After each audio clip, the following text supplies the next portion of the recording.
애틀랜타 라디오 코리아 5월 23일 월요일 오늘의 한 뉴스입니다. 조 바이든 대통령의 한일 순방을 동행 취재하는 백악관 기자들이 한국과 미국의 양국 정상이 각자 원하는 바를 얻었다고 평가했습니다. 바이든 대통령은 한미동맹을 군사뿐만 아니라 경제 측면에서도 더욱 강화하고자 했다며 공급망 문제가 대표적인데 삼성전자 반도체 공장을 방문한 게 그 사례가 아닌가 싶다고 언급했습니다. 이어 바이든 대통령은 이와 관련해 듣고 싶은 말을 윤석열 대통령에게서 들었다고 본다며 윤 대통령 역시 한미동맹을 중시해온 터라 두 사람의 만남이 편안해 보였다고 평가했습니다. 중국의 경제적 영향력을 억제하기 위해 미국이 주도하는 다자 경제협력체인 인도태평양 경제 프레임워크 IPEF가 오늘 공식 출범했습니다. 조 바이든 대통령은 일본 방문 이틀째인 이날 오후 일본 도쿄에서 13개 국가가 참여하는 번역을 위한 IPEF 출범 행사를 주재하고 공식 출범을 알렸습니다. 13개 국가는 공동 성명에서 IPF가 경제 회복 지속성, 포용, 경제 성장, 공정, 경쟁을 증진시키려는 것이라며 영내 협력과 안정, 번영, 발전, 평화와 기여를 목표로 한다고 밝혔습니다. IPEF는 미국과 한국을 비롯해 일본, 호주, 뉴질랜드, 인도가 이름을 올렸습니다. 이날 대면과 화상을 겸해 진행된 출범식에서 바이든 대통령은 미국은 인도태평양에 크게 투자하고 있고 긴 여정에 전념할 준비가 돼 있다라고 강조했습니다. 미국에서 내 집 소유자들이 곧 충격받을 청구서는 재산세가 될 것으로 CBS 뉴스가 보도했습니다.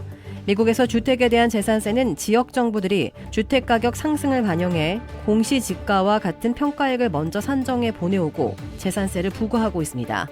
그런데 미 전역에서 지역 정부들이 주택 평가액을 대폭 올려 내 집 소유자들에게 통보하고 있어 곧 급등한 재산세를 물게 될 것으로 우려되고 있습니다. 버먼티의 한 카운티의 경우 지역 정부의 주택가격 평가액이 급등하는 바람에 연 재산세가 $10,000에서 $12,000로 20%나 오른 것으로 나타났습니다. 테네시 녹스빌에서는 평가액이 한꺼번에 40% 내지 50%, 심지어 100%나 급등한 것으로 나타나 내 집 소유자들이 강한 불만을 터뜨리며 10,000건 이상의 이의를 제기했습니다. 애틀랜타가 속한 풀턴 카운티는 $5,500의 재산세를 기록하고 있습니다.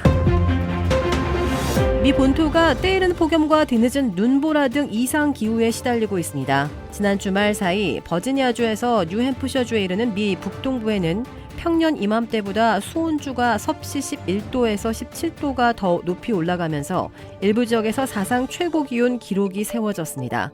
미 국립기상청은 지난 21일 버지니아주 리치먼드가 섭씨 35도, 메릴랜드주 헤이거스타운은 섭씨 32.8도로 사상 최고 기록을 새로 썼고 필라델피아와 워싱턴 DC의 덜레스 국제공항도 각각 35도와 33.3도로 사상 최고 기온과 똑같은 기록을 다시 한번 작성했다고 설명했습니다. 이처럼 때이른 폭염은 미 동부 해안에 형성된 고기압 때문으로 뜨겁고 습한 대기가 남풍에 실려 북동부로 몰려온 것입니다. 이 때문에 1억 7천만 명의 주민들이 주말 새 섭씨 32.2도가 넘는 무더위에 시달릴 것으로 예상되고 있습니다. 이는 알래스카와 하와이주를 제외한 미 본토 48개 주 인구의 절반에 해당하는 것입니다. 반면 서부의 콜로라도주 덴버 일대에는 지난 21일 눈보라가 몰아치며 최대 50cm의 눈이 쌓였고 산악 지역에는 더 많은 눈이 쏟아졌습니다. 고 노무현 전 대통령의 서거 13조기 추도식이 한국 시각 23일 경남 김해 봉하마을에서 엄수됐습니다. 노 전 대통령의 기일인 이날 오후 2시 김해시 진영읍 봉하마을 대통령 묘역 옆 생태문화공원 잔디동산에서 13번째 추도식이 열렸습니다. 노무현 재단은 추모식에 참석한 3,000명을 포함해 참배객 등 12,000여 명이 봉하마을을 찾았을 것으로 추산했습니다. 나는 깨어있는 강물이다가 올해 추모식의 주제입니다. 한편 문재인 전 대통령은 부인 김정숙 여사와 함께 2017년 5월 10일 대통령 취임 후 10여일 만에 엄수된 노 전 대통령 서거 8주기 행사에 참석한 후 5년 만에 봉하마을을 찾았습니다. 지난 10일 퇴임 후 처음으로 참석한 공개 행사입니다. 결국 타이틀은 공동 득점왕이 됐지만 토트넘의 손흥민이 올 시즌 잉글랜드 프리미어리그에서 가장 치명적인 골잡이였음은 확실해 보입니다. 손흥민은 어제 영국 노리치의 캐롤로드에서 열린 2021-2022 시즌 EPL 38라운드 최종전에서 2골을 폭발해 정규리그 득점을 23골로 늘리며 리버풀의 무함마드 살라우와 득점 공동 1위에 올랐습니다. 손흥민의 득점 순도가 살라흐보다 높다는 점은 여러 수치로 증명되고 있습니다. 손흥민은 페널티킥 골 없이 필드골로만 23골을 넣었습니다. 살라흐는 23골 중 5골을 페널티킥으로 작성했습니다. 그룹 방탄소년단의 비와 걸그룹 블랙핑크의 제니를 두고 열애설이 불거졌지만 양측의 소속사는 별다른 입장을 내놓지 않고 있습니다. 오늘 가요계에 따르면 이날 온라인 공간을 중심으로 제주도 무초에서 이들이 함께 있는 장면을 목격했다는 글과 사진이 잇따르고 있습니다. 방탄소년단과 블랙핑크는 각각 K-팝 한류의 정점에 있는 보이그룹과 걸그룹이기에 이 열애설은 온라인에서 뜨거운 관심을 받고 있습니다. 그러나 이들의 소속사 빅히트 뮤직과 YG 엔터테인먼트는 모두 이에 대해 별다른 입장을 내놓지 않고 있습니다.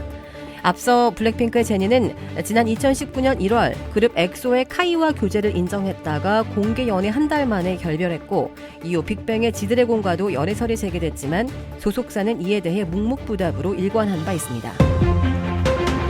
주택 구매뿐만 아니라 커머셜, 웨어하우스, 비즈니스 건물까지 부동산계의 큰손 이중환 부동산. 크레딧 카드 빚 최대 80%까지 탕감. 크레딧은 지켜드리고 빚은 줄여드리는 O3 컨설팅이 오늘의 한 뉴스를 후원합니다. 이상 애틀란타 라디오 코리아 5월 23일 월요일 오늘의 한 뉴스의 고지선이었습니다.